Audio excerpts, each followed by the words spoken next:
My brothers and sisters in Christ, in this Sunday's Gospel, we begin to reach the climax of Jesus' life, ministry, and death on earth. The Lord be with you.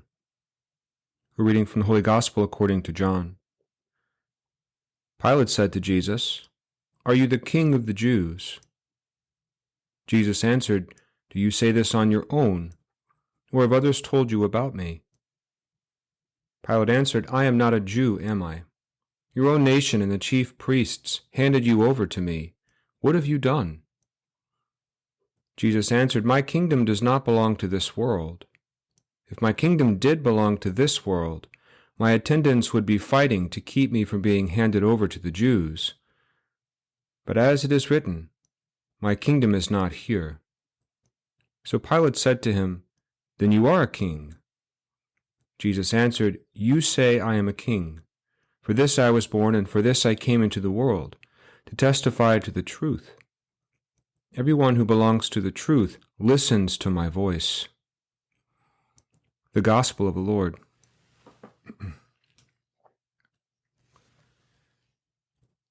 What do major companies like Dunkin' Donuts and Apple have in common? They have mission statements. For example, the mission statement of Dunkin' Donuts is to make and serve the freshest, most delicious coffee and donuts. If you believe them, then you buy their coffee and donuts. The mission of Apple is to design the best personal computers in the world. If you believe them, then you buy their products. We here at St. Pius X have our own mission statement: building community, worshiping God, making disciples. As we continue doing these things well, word will spread and our parish will continue to grow. Jesus has a mission statement too. In today's Gospel, he tells us, "For this I was born, and for this I came into the world, to testify to the truth." Do we believe him? Does Christ reveal the mind and the heart of God?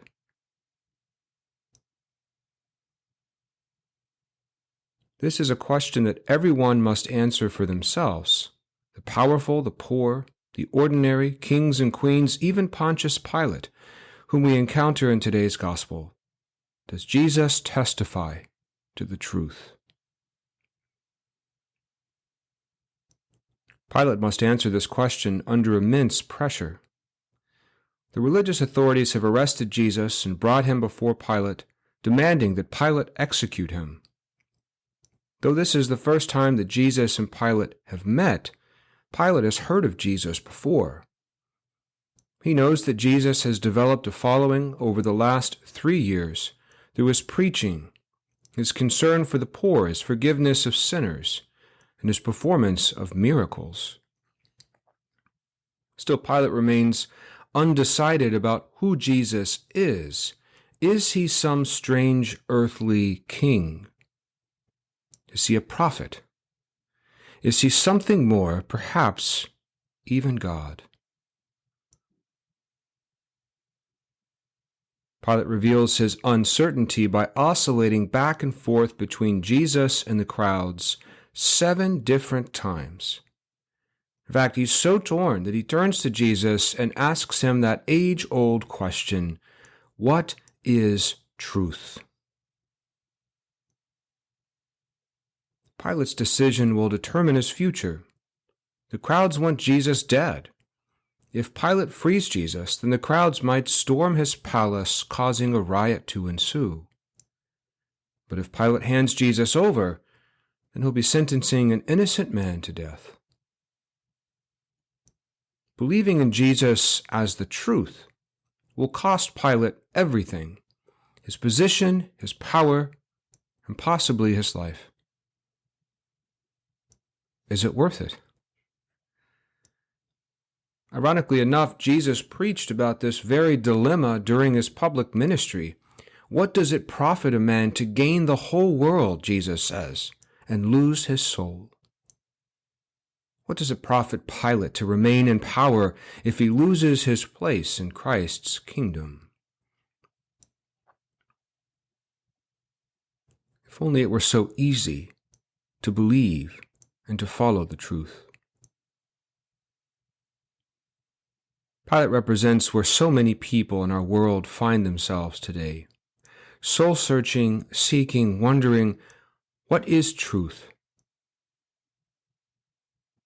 It's normal to question. I'm sure many of us have wondered at some point, what is truth? Is there a God? Is Jesus He? I think of our young people in particular. Hasn't every parent had a child ask them a hard question about God? Mom, if God exists, then why does He allow bad things to happen? Dad, how did God become a baby at Christmas? Even if we don't have the answer to all of their questions, or even to our own, at some point we all have to step out onto the water, as it were, and make that fundamental decision of whether or not to believe in Jesus as the truth. That decision shapes the rest of our lives, much as it did for Pontius Pilate.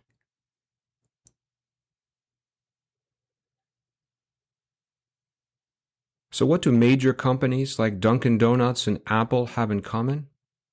They have mission statements. They tell us what they offer and why.